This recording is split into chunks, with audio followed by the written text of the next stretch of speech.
Hey, ladies and gentlemen, welcome to Shift Trash Media. I'm Justin. I'm Mike. Today we're going to be talking about the truck affectionately known as the 52. If you've watched any of our videos, there's a good chance you've seen this truck, you've seen it at shows, you've seen it race. Probably don't know much about it. Well, today we're going to change that. Done.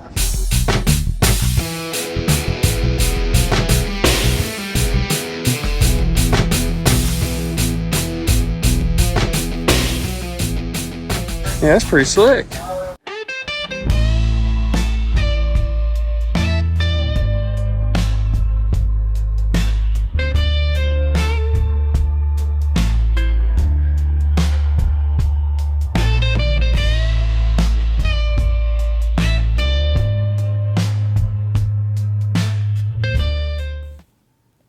All right, so here we are. We're going to talk about the 52. Mike, what's the origin story? Tell us about where it came from, how you guys acquired it, why you have it. Start from the beginning. Well, it was a father-son project. Dad was born in 52, and so he wanted a 52 truck. And we decided that the Fords looked a little better than the Chevys of that time frame. So we started looking and found this one in Ohio. It had been sitting in a field in Kansas. Been shot a few times. Still has a few bullet holes in it.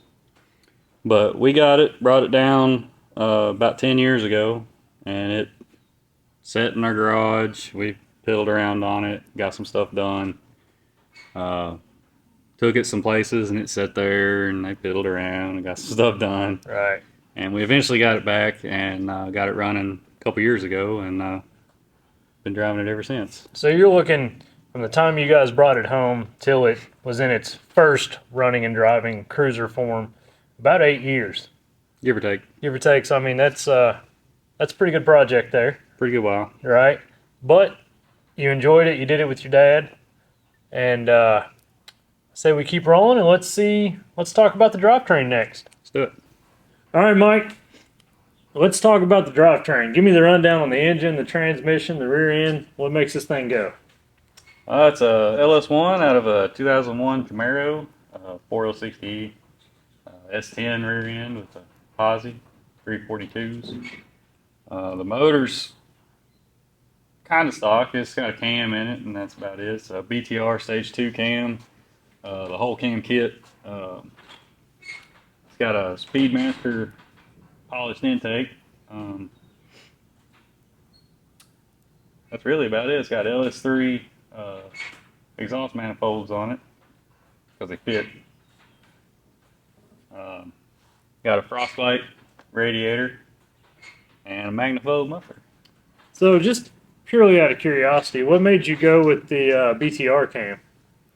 Well, I had a few of his cams before in a couple other projects, and I really liked how they sounded and really liked how they ran, and so decided to go with Stage 2 to try to keep it relatively manageable with the automatic, and I'm very happy with it. Right, it does seem like BTRs kind of become the standard of LS cams for the most part. I feel like so. Right, and so you're also running a factory 4L60. We just put a stall in it a couple weeks ago. Yeah. What was the stall? It's a B&M whole shot. It's a 28 to 3200. 3200.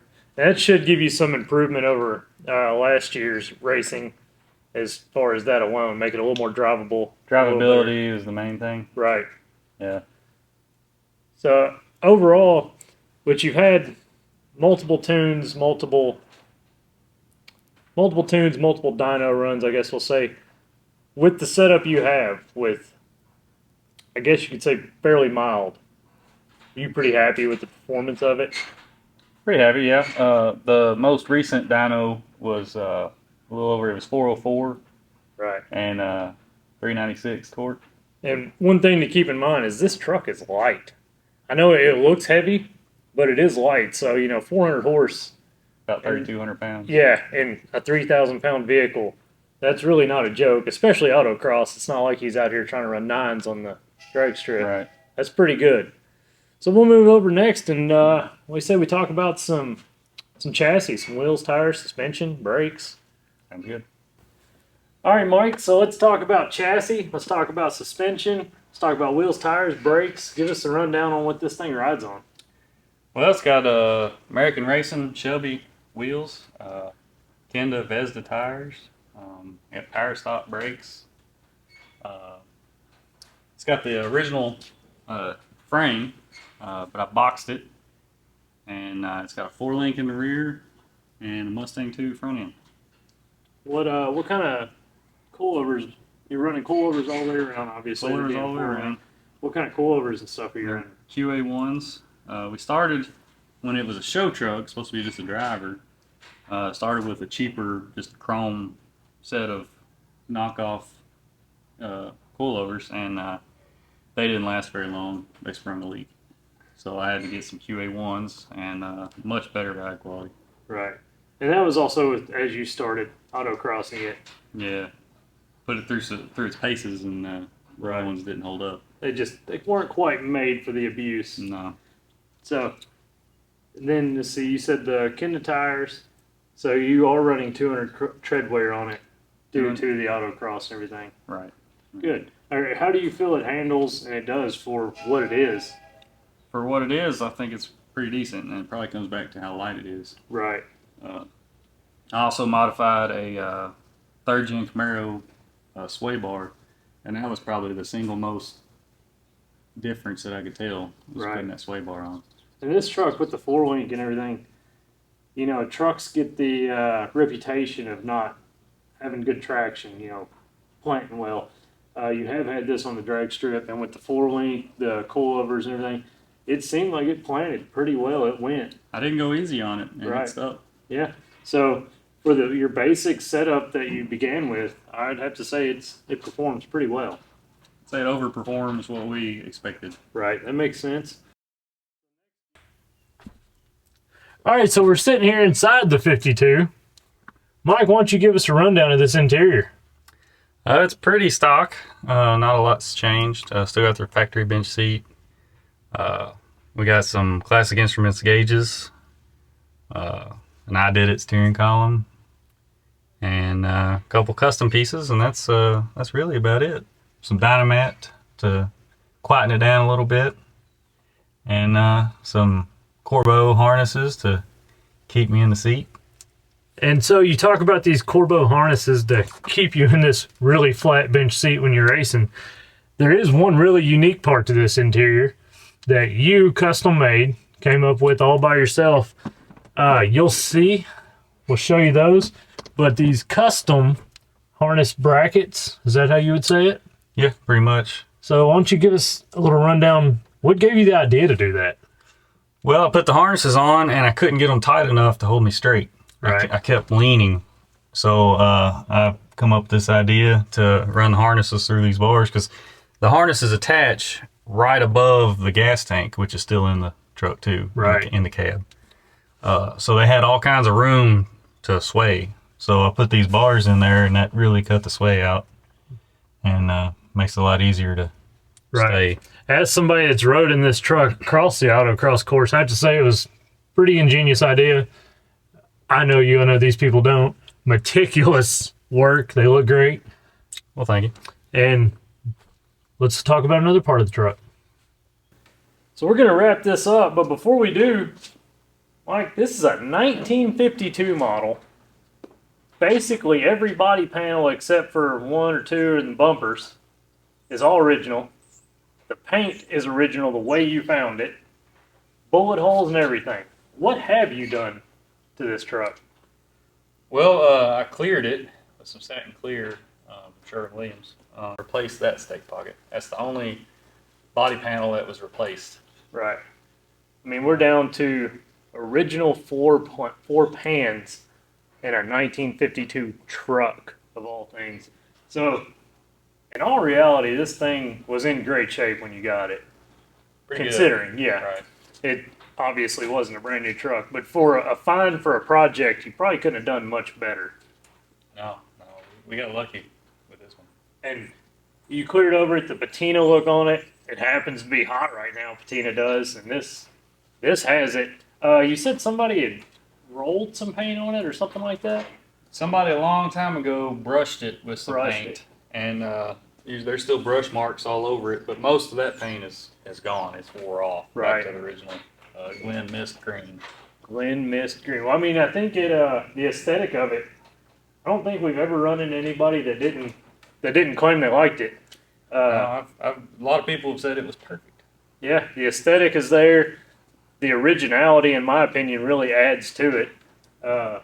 Surface rust, but as far as any structural rust, there's very minimal, and it's somehow survived these years. Yeah. We've got the original tailgate too. The original tailgate. Give us a little rundown on this tailgate. I got bored in the shop one day and decided that I had this tubing laying around and it would make a good tailgate. I wanted to try to do something with a wing on it, but I didn't want to drill a bunch of holes in the original tailgate. So Right, makes come sense. up with this, and it works. And this is all aluminum. All aluminum except for the steel Except for the panel. steel backing? This panel right here. Right. Yeah, and you somehow done an amazing job matching the steel panel to the rest of the truck. Anybody that's seen this truck in person, I'm pretty sure they haven't looked at the tailgate and noticed hardly any difference in the paint. Quite creative of you. So, talking about the wing, we just briefly mentioned it. You guys have seen it in other videos. If not, there will be some up here for you to click on. You have raced this truck. Majority pretty much only autocross. Yeah. But tell us about where this truck has been and raced. I've been to LS Fest several times, mostly in the show before we got it ready to actually race. But now I've raced it, and I've raced it at the Pro Touring Truck Shootout in Bowling Green as well. Nice. Nice. And like we said, it wasn't meant to be a race truck in the beginning. I think at LS Fest last year, you were kind of middle of the pack, weren't you? I mean, Yeah, I was ahead of some Corvettes and some CTSVs and stuff like that. Which Right. makes me pretty happy. Yeah, so all things considered, it's turned out great. You're probably, the way you talk, you're kind of at a stopping point with this truck, because to make it more racy is redoing a lot of what's already been done. Right. So you basically ended up with a really nice performance cruiser, is the way I think of it. It shows and it goes. Yeah. So we thank you for sharing the truck with us. Hope you guys enjoyed it. Drop some comments. Tell us what you think about the truck. Keep up with the events. We post on the socials, on TikTok, Instagram, Facebook. We post on all those about most of the events we're going to be at. So if you see us post an event, come out. There's a good chance this truck will be there. Check it out for yourself. Thanks for watching. Don't forget to like and subscribe.